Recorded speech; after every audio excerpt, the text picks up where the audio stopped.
મતદાન દિવસે આગ ઝરતી ગરમીની આગાહી. હવામાન વિભાગ દ્વારા રાજ્યમાં મતદાનના દિવસે જ ભયાનક ગરમીની આગાહી કરી છે.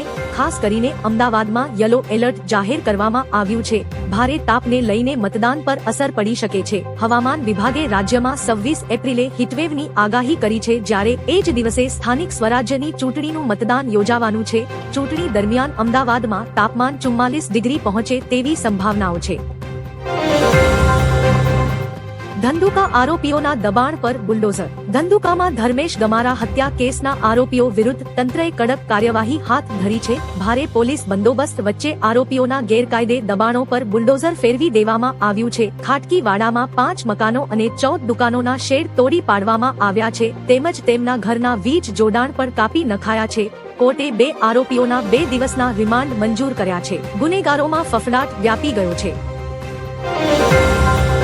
કોંગ્રેસ પ્રવક્તા ખડગેનો બફાટ, કહ્યું પીએમ મોદી આતંકવાદી છે. કોંગ્રેસ નેતા મલ્લિકાર્જુન ખડગે ચેન્નાઈમાં પ્રેસ કોન્ફરન્સમાં પીએમ મોદીને લઈને એક વિવાદિત નિવેદન આપ્યું છે, જેમાં તેમણે કહ્યું કે પીએમ મોદી આતંકવાદી છે. મોદીની પાર્ટી સમાનતાને નથી માનતી. વધુમાં તેમણે પીએમ મોદીને જુઠ્ઠા અને ગરીબ વિરોધી કહ્યા હતા. દાર્જિલિંગમાં અમિત શાહનું નિવેદન. બંગાળમાં આ વખતે પરિવર્તન આવશે. બંગાળમાં આ વખતે કમળ ખીલશે. દીદીને વિદાય આપવાનો સમય આવી ગયો છે. આપણે બંગાળમાંથી ઘૂસણખોરોને હાંકી કાઢીશું. આપણે બંગાળની દરેક સમસ્યાનો ઉકેલ શોધીશું. ટીએમસીના અન્યાયથી મુક્ત થવાનો સમય આવી ગયો છે. બંગાળમાં ભાજપની સરકાર નિશ્ચિત છે. યુદ્ધમાં થઈ ગયો નિર્ણય. અમેરિકા અને ઈરાન વચ્ચે વધતા તણાવ વચ્ચે એક મહત્વપૂર્ણ રાજદ્વારી સફળતા મળી છે. ઈરાનના સુપ્રીમ લીડર મોજતબા ખામેનીએ ઇસ્લામાબાદમાં અમેરિકા સાથે શાંતિ વાટાઘાટો માટે ઈરાની પ્રતિનિધિમંડળને લીલી ઝંડી આપી દીધી છે. આ વાટાઘાટો 22 એપ્રિલે સમાપ્ત થતા યુદ્ધવિરામ પહેલા યોજાવાની શક્યતા છે. તુર્કી, પાકિસ્તાન અને ઇજિપ્તની મધ્યસ્થતા બાદ ઈરાન વાતચીત માટે સંમત થયું હોવાનું મનાય છે. આજે ખુલશે બાબા કેદારનાથ મંદિરના કપાટ. કેદાર પર્વત બાબાના સ્વાગત માટે સજીદજીને તૈયાર છે. આજથી એટલે કે બુધવાર સવારથી જ 8 વાગ્યે વિધિ વિધાન મંત્રોચ્ચાર સાથે કેદારનાથ ધામના કપાટ ભક્તો માટે ખોલી દેવામાં આવશે. આ વખતે કેદારનાથ ધામ માટે રજીસ્ટ્રેશનનો આંકડો 7 લાખ પાર પહોંચી ગયો છે. સુરક્ષાના ભાગે રૂપે દરેક ખૂણા પર પોલીસ દળ અને જવાનોને તૈનાત કરવામાં આવ્યા છે, જે બાજ નજર રાખશે. યુદ્ધની અસરથી રસોઈ ગેસના વપરાશમાં ઘટાડો.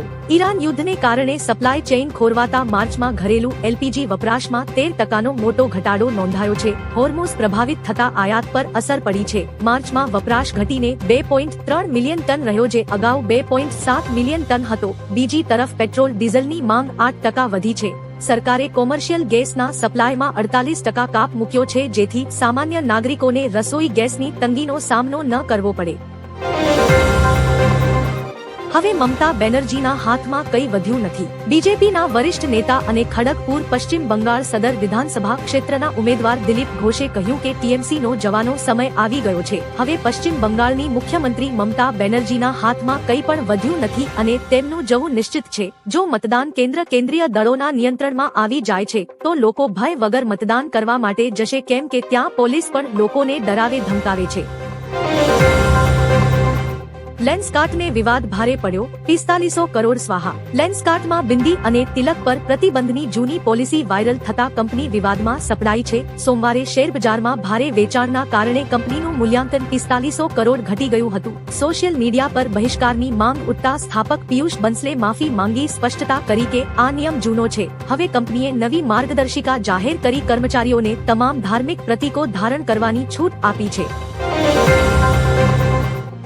દારૂના અડ્ડાઓ અંગે હર્ષ સંઘવીને સીધો સવાલ. સુરતમાં યોજાયેલા સંવાદ કાર્યક્રમમાં એક નીડર ઇન્ફ્લુએન્સરે નાયબ મુખ્યમંત્રી હર્ષ સંઘવીને દારૂના અડ્ડાઓ અંગે ખુલ્લેઆમ પ્રશ્ન કર્યો હતો. સંઘવીએ સવાલને બિરદાવતા સ્પષ્ટ કર્યું કે બુટલેગરો સાથે મિલીભગત રાખતા ફૂટેલા પોલીસ કર્મચારીઓ સામે કડક કાર્યવાહી કરાશે. તેમણે ઉમેર્યું કે દારૂબંધી એ મોટી સામાજિક લડાઈ છે, જેમાં માત્ર પોલીસ જ નહીં પણ સમાજે પણ સાથે મળીને લડવું પડશે.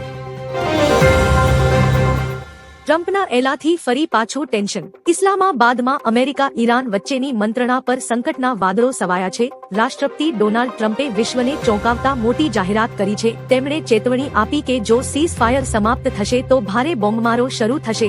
જો ઈરાન વાટાઘાટો નહીં કરે તો પરિણામ અત્યંત ભયાનક આવશે. એવો વિનાશ જોશે જે ક્યારેય જોયું નથી.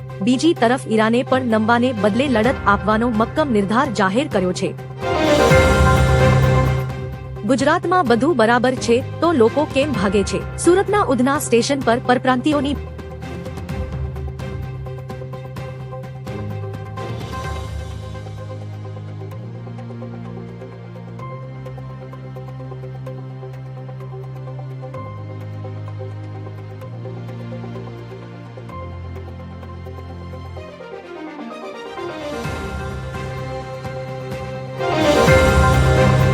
તમિલનાડુ વિસ્ફોટમાં મૃત્યાંક વધીને 23 થયો. તમિલનાડુના વિરુધુનગર જિલ્લામાં રવિવારે એક ફટાકડા ફેક્ટરીમાં જોરદાર વિસ્ફોટ થયો હતો. આ દુર્ઘટનામાં અત્યાર સુધીમાં 23 લોકોના મૃત્યુ થયા છે. ઘટના સમયે ફેક્ટરીમાં 30 લોકો કામ કરી રહ્યા હતા. 13 લોકો ગંભીર રીતે ઘાયલ છે અને હોસ્પિટલમાં સારવાર હેઠળ છે, જ્યારે અનેક લોકો કાટમાળ નીચે દટાયા હોવાની આશંકા છે. ફાયર બ્રિગેડ અને રાહત ટીમો સતત કામગીરી કરી રહી છે. વિસ્ફોટનું કારણ હજુ સ્પષ્ટ નથી. ભારતીય જહાજો માટે નવી એડવાઇઝરી. ઈરાની ગાર્ડ્સ દ્વારા 2 ભારતીય જહાજો પર ફાયરિંગ બાદ ભારત સરકારે કડક એડવાઇઝરી જાહેર કરી છે. નૌસેનાએ તમામ જહાજોને લારક આઇલેન્ડથી દૂર રહેવા અને સૂચના વિના આગળ ન વધવા આદેશ આપ્યો છે. હાલ 14 ભારતીય જહાજો અટવાયેલા છે, જેમને સુરક્ષા આપવા નેવીએ 7 યુદ્ધ જહાજો તૈનાત કર્યા છે. આંતરરાષ્ટ્રીય દરિયાઈ માર્ગે વધતા જોખમો વચ્ચે ભારત પોતાના ક્રૂ મેમ્બર્સ અને તેલ પુરવઠાની સુરક્ષા માટે અત્યંત સાવધ છે. ભારતના વિદેશ સચિવનું નિવેદન. ભારતે ઈરાન પાસેથી ભારતીય નાવિકોની સુરક્ષા સુનિશ્ચિત કરવાની માંગ કરી છે. કોલંબોમાં મીડિયા સાથે વાત કરતા વિદેશ સચિવ વિક્રમ મિસ્રીએ જણાવ્યું કે ઈરાની રિવોલ્યુશનરી ગાર્ડ્સ દ્વારા ભારતીય જહાજો પર ગોળીબાર થયા બાદ તરત જ ઈરાની અધિકારીઓનો સંપર્ક કરી નારાજગી વ્યક્ત કરવામાં આવી છે. મિસ્રીએ કહ્યું કે આંતરરાષ્ટ્રીય દરિયાઈ માર્ગો પર અવરજવરના નિયમોનું પાલન કરવું જોઈએ, જે હોર્મુઝ પર પણ લાગુ પડે છે. જેનો ડર હતો તે જ થયું. ઈરાને યુએસ સાથે શાંતિ મંત્રણાના બીજા રાઉન્ડમાં ભાગ લેવાનો ઇનકાર કર્યો છે, જે ઇસ્લામાબાદમાં યોજાવાની હતી. તેહરાને આ નિર્ણય પાછળ વોશિંગ્ટનની વાહિયાત માંગણીઓ અને બદલાતા વલણને કારણો ગણાવ્યા છે. ઈરાને સ્પષ્ટ કર્યું છે કે જ્યાં સુધી અમેરિકા પોતાની જીત છોડી ન દે ત્યાં સુધી કોઈ વાટાઘાટો થઈ શકશે નહીં. ઈરાને જણાવ્યું કે જ્યાં સુધી હોર્મુઝ સ્ટ્રેટમાં નાકાબંધી ચાલુ રહેશે ત્યાં સુધી કોઈ વાટાઘાટો થશે નહીં. ઈરાને આપ્યા રાહતના સમાચાર. ઈરાને કહ્યું છે કે હોર્મુઝ સ્ટ્રેટમાંથી જહાજોના સુરક્ષિત અવરજવર માટે નવા નિયમો બનાવવામાં આવ્યા છે. રશિયામાં ઈરાનના રાજદૂત કાઝેમ જલાલીએ જણાવ્યું કે સ્ટ્રેટમાં મજબૂત સુરક્ષા વ્યવસ્થા કરવામાં આવી છે અને નિયમો અનુસાર જહાજોને પસાર થવા દેવામાં આવશે.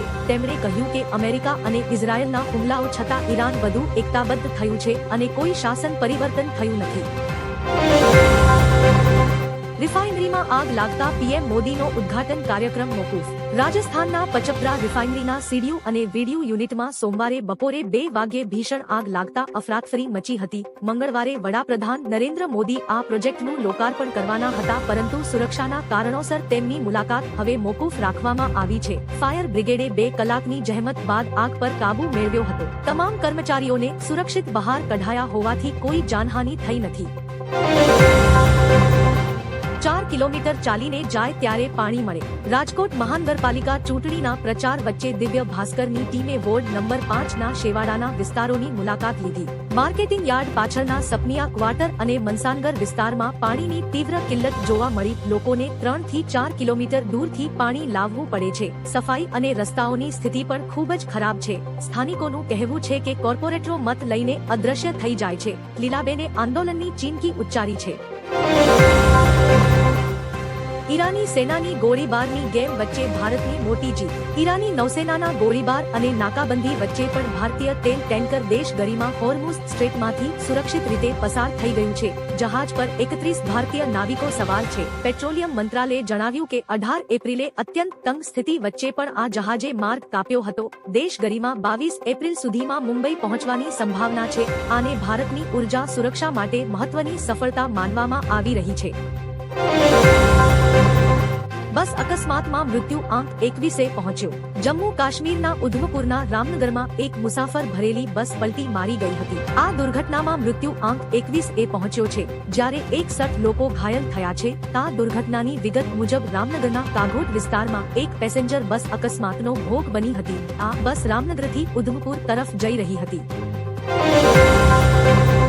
નગર સેવકો કામ ન કરે તો રાજીનામું લેવાની ચીમકી. સાવલી નગરપાલિકા ચૂંટણીના પ્રચાર અંતર્ગત વોર્ડ નંબર 1 માં યોજાયેલ જાહેર સભામાં ધારાસભ્ય કેતન ઇનામદારે ભાજપના ઉમેદવારોને જીત્યા બાદ કામ નહીં કરે તો રાજીનામું લઈ લેવાની ગર્ભિત ચીમકી ઉચ્ચારી હતી. તેમણે લોકોને વિકાસમાં સહયોગ આપવા અપીલ કરી અને કાચા મકાનો, પાણીની સમસ્યા જેવા પાયાના પ્રશ્નોનું નિરાકરણ કરવાનું વચન આપ્યું. કોંગ્રેસ પર પ્રહાર કરતા કહ્યું કે લોકોના દિલમાં હવે કમળ વસેલું છે. અરવિંદ કેજરીવાલને મોટો ઝટકો. દિલ્હીના પૂર્વ મુખ્યમંત્રી અરવિંદ કેજરીવાલને હાઈકોર્ટ તરફથી મોટો ઝટકો મળ્યો છે.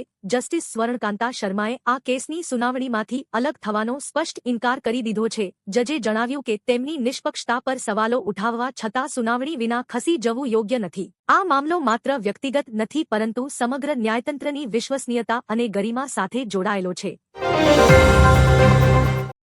અજીત ડોભાલ સાઉદી અરેબિયાના વરિષ્ઠ નેતાઓને મળ્યા. મધ્ય પૂર્વમાં ચાલી રહેલા સંઘર્ષ વચ્ચે ભારતના એનએસએ અજીત ડોભાલે રવિવારે સાઉદી અરેબિયાના વરિષ્ઠ નેતાઓ સાથે મુલાકાત કરી હતી. આ બેઠકો દરમિયાન તેમણે ભારત અને સાઉદી અરેબિયા વચ્ચે દ્વિપક્ષીય સંબંધોને મજબૂત બનાવવા પર ભાર મૂક્યો. સાઉદી નેતાઓ સાથેની તેમની ચર્ચા દરમિયાન એનએસએ અજીત ડોભાલે પશ્ચિમ એશિયાઈ સંઘર્ષ, પ્રાદેશિક પરિસ્થિતિ અને પરસ્પર હિતના અન્ય મુદ્દાઓ પર ચર્ચા કરી.